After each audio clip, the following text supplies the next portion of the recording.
So, 10 years after we see the AlexNet, we see a lot of progresses from the research and applications, but I think one of the most important news we hear a lot these days is the foundational models, right? So every day, basically, we see news about the breakthrough researches in the field of deep learning, such as DALL-E 2 and all other large-scale foundational models, which promises to deliver the next level performance of almost human-like interactions, and even creating new concept art and etc. So some of the researchers seem to believe that this directional research might be a path to the so-called AGI, artificial general intelligence. So, others don't. So what is your take on this approach, and what other alternatives do we have at the moment? Foundational model in this word has some ambiguity in it. In fact, I didn't find the word foundational to be well justified or served, but it is kind of a reminder of maybe the level of utility that this model may be providing. So first of all, foundational model, or if I may, I would call it large-scale language models or large-scale vision models. They are produced not necessarily for a specific task other than conducting a question-answer experience for people. Okay? It is not actually created to help you to solve your problem. Okay? And that's actually a fundamental kind of unspoken fact about these models. How it is created is to gather the universe of all text data and then pass them into a deep neural network model, and using self-supervision, which actually is a very interesting domain by itself, because the self-supervision is highly related to the quality of the outcome is highly related to what kind of self-supervision task it is produced. So now, I'm not going to go deep into how it is produced, but the tasks are very simple. It's about predicting missing words, right? Predicting the next half sentence or the previous half sentence and stuff like that. Therefore, you can view the foundational model or the large language model as a way of sorting through large amount of data to make them intelligently indexed. The way I see it is more like a database. In fact, if you look at the field of database, okay, it's about indexing all the data points and then building a indexer.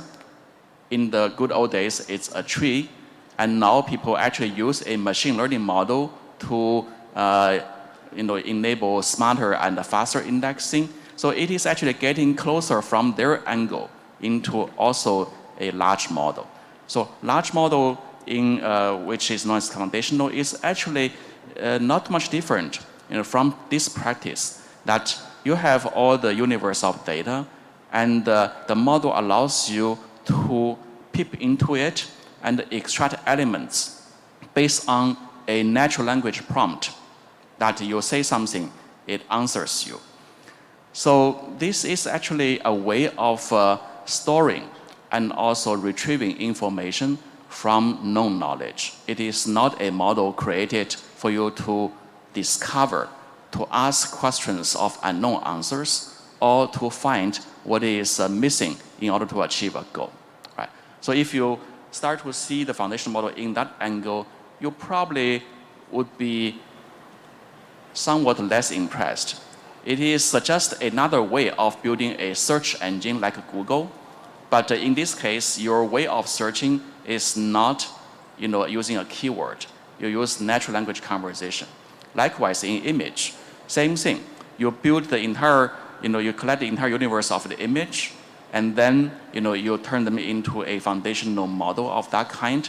And what you get in the end is basically something coming out of those source images. The so-called AI art production, for example, the so-called innovation in the space of multimedia based on AI, is about scrambling, recombining, mutating, and maybe paraphrasing the original contents into what appear to be a fancy and interesting combination. Okay, if you look into the details, all the Van Gogh production actually has that brushstroke that is representing Van Gogh, but it is not actually anything innovating out of it, right? So that's how I take the foundational model. It is a way of storing and retrieving your data using a new way of interfacing. I can build on that. I love how you said it. It's just a very big database. And OpenAI gets a lot of press by their language generation, but in some respects, I might say about these models, OpenAI has some enormous percentage. I think it's 70 or 80% of the entire English language corpus held in their database. I would be surprised if they didn't predict different phrases of English. With that much of the language captured in a big database, it would be a failure of their algorithms to not have these innovations. And it's completely wrong for us to then be interpreting them as somehow they're magic. It's not magic, it's a big database. What is missing from the foundational model, if I may add to that, is the ability of complex reasoning. Complex reasoning usually don't assume that the answer is actually in the existing word, and also it requires a highly complicated combinatorial combination of all possibilities and a way to navigate through that. For example, one of the example of such non-trivial reasoning is called counterfactual reasoning. What if something didn't happen? Then what can be the outcome? Right. So this kind of reasoning is built on large amount of background knowledges and also a combination of and extrapolation, from those. For example, the very famous machine learning and AI researcher Judea Pearl, a Turing Award winner for his work in causality, raised this question: would President Kennedy still alive if Oswald didn't go to Dallas? Okay, so that's a very interesting question.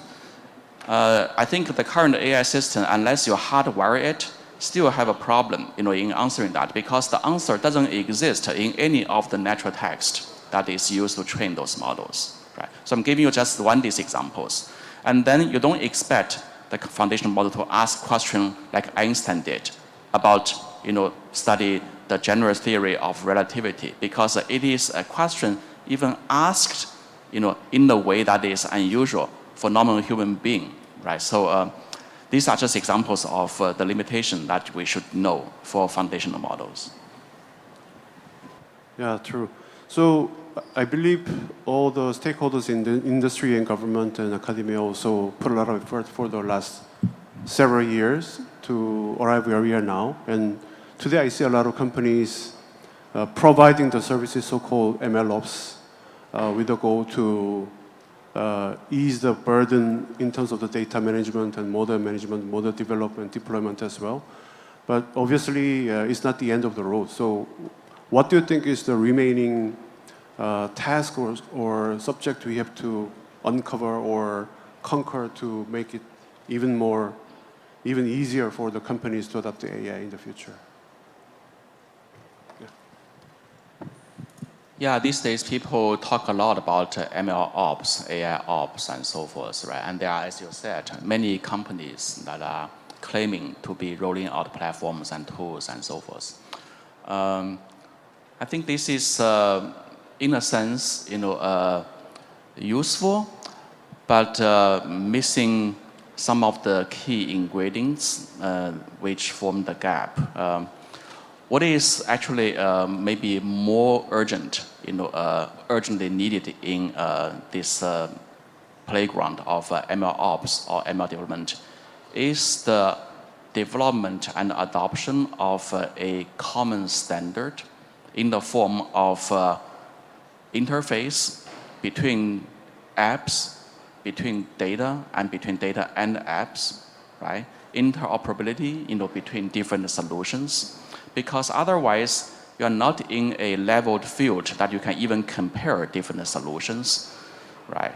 And that itself is a suppressor of innovation.